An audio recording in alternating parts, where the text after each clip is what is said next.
ज़िंदगी में हार और जीत हमारी सोच बनाती है। जो मान लेता है वो हार जाता है और जो ठान लेता है वो जीत जाता है दोस्तों। तो गुड मॉर्निंग दोस्तों, मेरे क्लास में आप लोग का फिर से एक बार स्वागत है। तो चलिए आज के वीडियो में हम लोग देखेंगे दोस्तों अच्छे से। जैसे दोस्तों हम लोग पढ़ रहे हैं इसमें marriage act, Hindu marriage act और 1955 दोस्तों 1955 दोस्तों हम लोग पढ़ रहे हैं।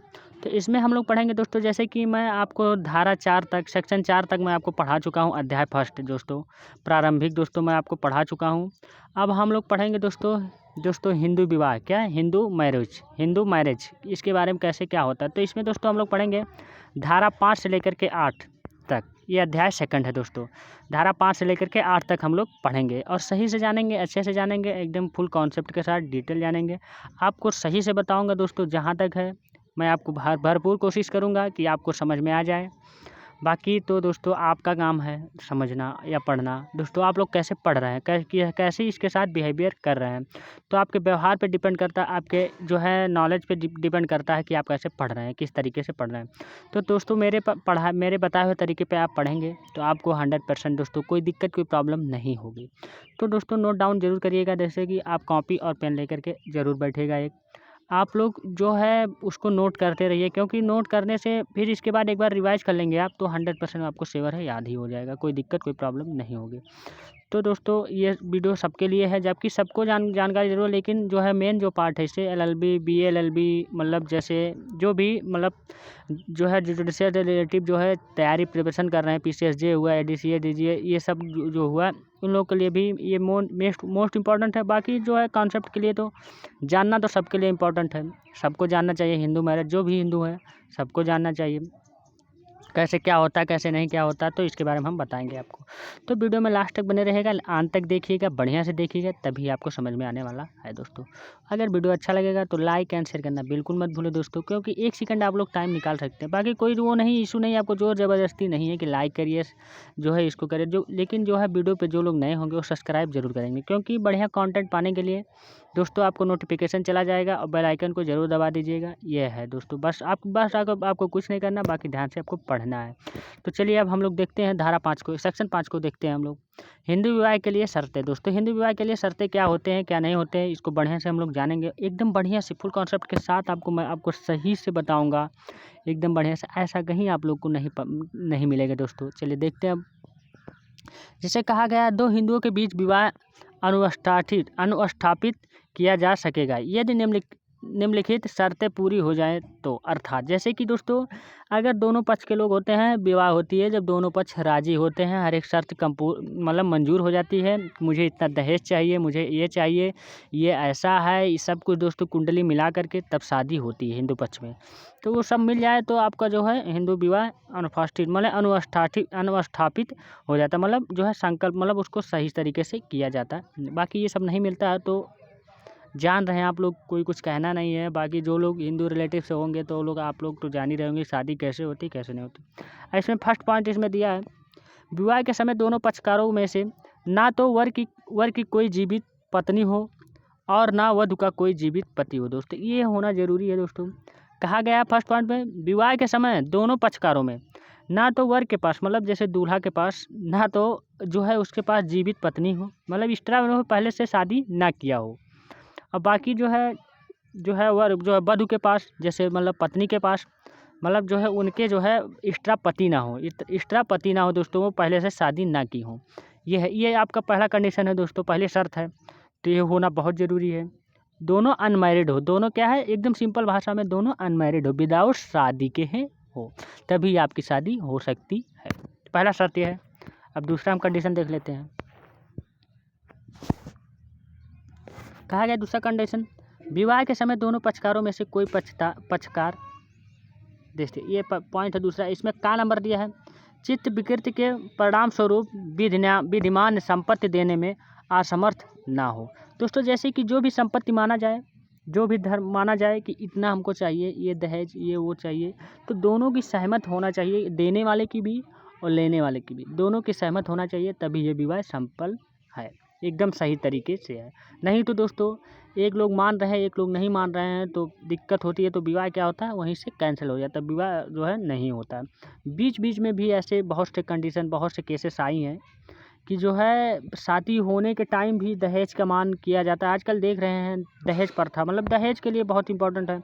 आजकल दहेज लोग ले रहे हैं क्योंकि दहेज दे रहे हैं अपने घर वाले, अपने बेटी या किसी को दे रहे हैं, अपने बेटी को दे रहे हैं, तो वो लोग लेना भी उनका हक है दोस्तों। तो ये आजकल दोस्तों एक पेशा बन गया है दहेज लेना। कुछ बड़ी बात नहीं है, ये सब लेते हैं, कोई एक कहना नहीं है कि कोई नहीं लेता है। विदाउट कोई लोग मांगते हैं, कोई लोग नहीं मांगते हैं, ये है बस और बाकी कुछ नहीं दोस्तों। बाकी तो लेना सबका वो है।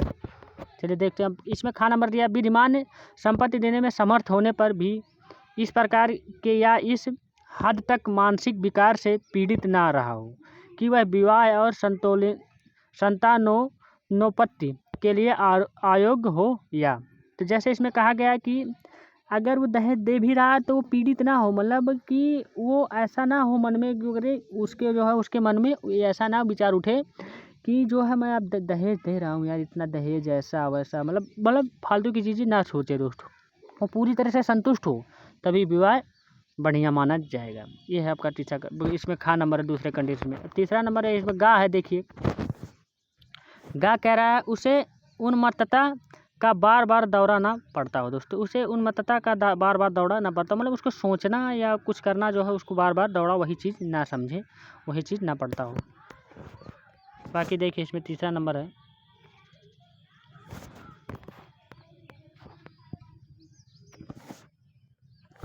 विवाह के समय वर्ष 21 वर्ष की आयु और वधु ने 18 वर्ष की आयु पूरी कर ली हो तब ये विवाह कंडीशन। देखिए शर्तें होती हैं, कंडीशन माना जाता है ये विवाह संपूर्ण है, नहीं तो नहीं है। जैसे लड़का 21 साल का होना चाहिए, लड़की 18 साल का, तभी आपका विवाह जो है कानूनन है, नहीं तो ये अपराध है दोस्तों। विवाह आपका असफल माना जाएगा, कानून से जुर्म माना जाएगा, कानून के अकॉर्डिंग। बाकी आपका ये इलीगल हो जाएगा। अगर शादी आपका लड़का 21 वर्ष का नहीं है, लड़की 18 वर्ष की नहीं है, तो ये लीगल हो जाएगा। बाकी जो है ये दोनों अगर सेम है तो लीगल होगा दोस्तों, कानून के तरफ उससे होगा, नहीं तो आपको केस कर दिया जाएगा, तो आप फंस भी सकते हैं, ऐसा होता है। ये गवर्नमेंट द्वारा कहा गया, कोर्ट द्वारा कहा गया, इसमें मैं कुछ नहीं कह रहा हूँ। आप लोग ऐसा मत समझिए कि सर अपने मन से बना ले रहे हैं, ऐसी कोई बात नहीं है, सब कुछ सामने है। देखिए जब तक कि दोनों पक्षकारों में से हर एक को शासित करने वाली रूढ़ या प्रथा से उन दोनों के बीच विवाह अनुज्ञात ना हो, वे प्रतिसिद्ध नातेदारी डिग्रियों के भीतर ना हो, ये भी कहा गया है। देखिए अब बी नंबर इसमें दोस्तों देखिए 5वां नंबर दे दिया है, चौथा 5वां देखिए जो भी है, चौथा 5वां देखिए देखते हैं। जब तक कि दोनों पक्षकारों में से हर एक को शासित करने वाली रूढ़ या प्रथा से उन दोनों के बीच विवाह अनुज्ञात ना हो, वह एक दूसरे से संपिंड ना हो दोस्तों। मतलब वो एक दूसरे से वो संपिंड मतलब खराब तरीके से पेश ना आए, मतलब पूरी तरह से संतुष्ट रहे, माना जाए कि पूरी तरह से अच्छे से रहे, संतुष्ट रहे, हर एक चीज़ मिल रहा है, सब कुछ मिल रहा है, कुंडली हुआ कुछ भी हुआ तो ये विवाह अच्छे से माना जाएगा। मतलब सब कुछ मिल रहा हो, पक्षकारों में से हर को शासित करने वाली रूढ़ या प्रथा से उन दोनों के बीच विवाह अनुज्ञात ना हो दोस्तों, मतलब गलत तरीके से विवाह ना हो, सही से होना जाए, जो कंडीशन है। अब देखिए अब आगे हम लोग चलते हैं। धारा 6 सेक्शन 6 को हम लोग पढ़ेंगे, इसके बारे में जानेंगे। चलिए सेक्शन 6 को हम लोग देखेंगे। तो सेक्शन 5 वहाँ तक था दोस्तों, ख़त्म हो गया। अब सेक्शन 6 को जानेंगे, इसके तहत क्या होता है। विवाह में अभिभावकता नहीं अभिभावकता, ये है आपका सेक्शन 6।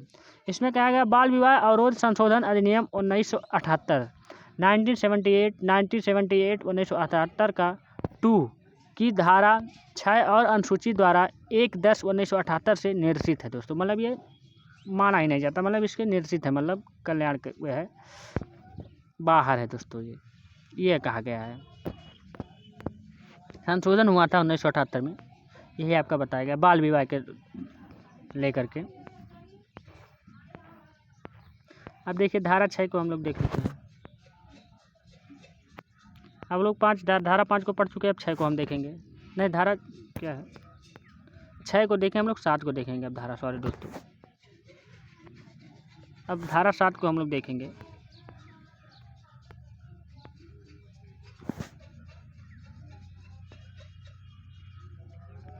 अब धारा 7 को देखेंगे दोस्तों, तो थोड़ा बहुत मिस्टेक हो गया, कोई दिक्कत नहीं है। तो धारा 7 को हम देखेंगे हिंदू विवाह के लिए कर्मकांड। दोस्तों हिंदू विवाह के लिए कर्मकांड होना जरूरी है कि कैसे क्या होता है, कर्म से होना चाहिए। मतलब जैसे जैसे जो भी मतलब हमारे पूर्वजों ने बना दिया उसको सही से क्या है क्या नहीं है, मतलब उसको हम लोग को फॉलो करना बहुत ज़रूरी है, तभी हिंदू विवाह संपन्न माना जाएगा। एक हिंदू विवाह, देखिए पहला नंबर है इसमें हिंदू विवाह उसके पक्षकारों में से किसी को भी रूढ़िगत रीतियों और कर्मकांड के अनुसार अनुष्ठापित किया जा सकेगा। दोस्तों ये दोस्तों हिंदू विवाह का धर्म होता है कि एक रूढ़ियों जैसे रूढ़िगत मतलब रीति रिवाज से दोस्तों जो चला आया है हमारे पूर्वजों द्वारा वैसे ही संपन्न होना चाहिए, उसमें कुछ अलग ना होना चाहिए। ये है कर्मकांड के अनुसार। इसमें दूसरा पॉइंट दिया है, देखिए जहाँ की ऐसी रीतियों और कर्मकांड के अंतर्गत सप्तपदी अर्थात अग्नि के समक्ष वर और वधू द्वारा संयुक्त 7 बद्ध चलना, मतलब 7 बंधन मतलब चलना। दोस्तों जैसे होता है आप लोग शादी देखे होंगे तो आप लोग जानते होंगे, कुछ कहना नहीं है, ये कॉमन चीज़ें सबके घर में शादी होती है, सबके पास सिस्टर दीदी मतलब जो भी है सिस्टर हैं भाई हैं, सब लोग देखे होंगे शादी कैसे क्या होता है कि उसको जो है 7 बंधन, जैसे अग्नि फेरा होता है तो उसको 7 बंधन मतलब 7 बार उसको जो है फेरा लगा ली तो विवाह क्या है आपका संपन्न है, एक अच्छा शादी है। आती हूँ वहाँ विवाह पूर्ण और आबद्ध कर तब होता है जब 7वां पद चला लिया जाता है। दोस्तों तब आपका पूर्ण तरीके से विवाह होता है, नहीं तो विवाह नहीं माना जाएगा। 7 फेरा बोलो 7 वचन निभाना, सॉन्ग भी चला है, अब क्या कहूँ, चलिए ठीक है, आप लोग जानते होंगे, कोई कुछ कहना नहीं, आप लोग होशियार वैसे हैं।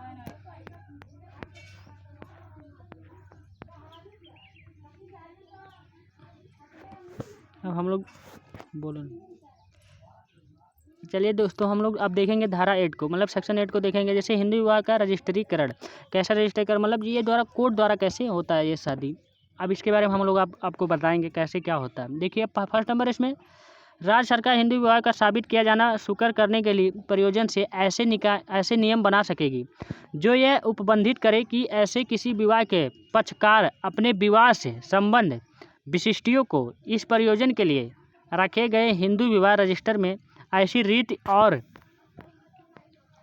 ऐसी शर्तें के अधीन जैसी कि विहित की जाए प्रविष्ट करा सके। दोस्तों जैसे आपको रीति रिवाज के द्वारा होना चाहिए तभी आपका उपबंधित, जैसे कहा गया राज्य सरकार हिंदू विवाहों को साबित किया जाना शुक्र है। दोस्तों जैसे आप लोग राज्य सरकार द्वारा दोस्तों वो बना सकती है कि कैसे क्या है शादी, जैसे कोर्ट द्वारा शादी होता है ये आपका रजिस्ट्रीकरण होता है, तो इसमें ये बताया गया, कुछ और नहीं है, जहाँ सिंपल लैंग्वेज में आप लोग पढ़ सकते हैं, जान सकते हैं, कुछ कहना नहीं है। अब दूसरा नंबर है उपधारा फर्स्ट में कहा गया अनविष्ट किसी बात के होते हुए भी यदि राज्य सरकार की यह राय हो कि ऐसा करना आवश्यक है या समीचीन है तो वह एक उपबंध कर सकेगी कि उपधारा फर्स्ट में निर्दिष्ट विशिष्टियों का प्रविष्ट किया जाना उस राज्य में या उसके किसी भाग विशेष में चाहे सभी दशाओं में चाहे ऐसी दशाओं में जो विनिर्दिष्ट की जाए आवश्यक होगा। दोस्तों ये कहा गया है, और जहाँ की कोई ऐसा निर्देश निकाला गया हो वहाँ इस नियमित बनाए गए किसी नियम का उल्लंघन करने वाला व्यक्ति जुर्माने से जो कि 25 रुपये तक का हो सकेगा दंडनीय होगा। दोस्तों ये अपराध है। दोस्तों जो भी धारा जो भी नियम बनाया गया कानून के द्वारा उसी के अकॉर्डिंग आप लोग रजिस्ट्री करा सकते हैं, कानून के अकॉर्डिंग जैसे कोर्ट मैरिज शादी कर सकते हैं, बाकी जो है ये नहीं तो दंडनीय अपराध है। दोस्तों 25 रुपये तक का हो सकेगा, ये दंडनीय अपराध है, ये आपका कहा गया है। मतलब मिनिमम जो आप लोग मैक्सिमम और ज़्यादा जा सकता है, 25 रुपये में मतलब शुरुआत है, ये कहा गया और कुछ नहीं। बाकी आप लोग सिंपल से है लैंग्वेज पढ़ सकते हैं। देखिए इसमें तीसरा पॉइंट दिया गया है, इस धारा के अधीन बनाए गए सभी नियम बनाए जाने के पश्चात यथाशीघ्र राज्य विधानमंडल के समक्ष रखे जाएंगे। दोस्तों विधानमंडल के समक्ष रखे जाएंगे, जैसे राज्य होती है तो विधानमंडल के, अगर राज्य में शादी होती है तो उस राज्य का जो भी व्यक्ति होगा तो विधानमंडल के समक्ष रहेगा ये धारा।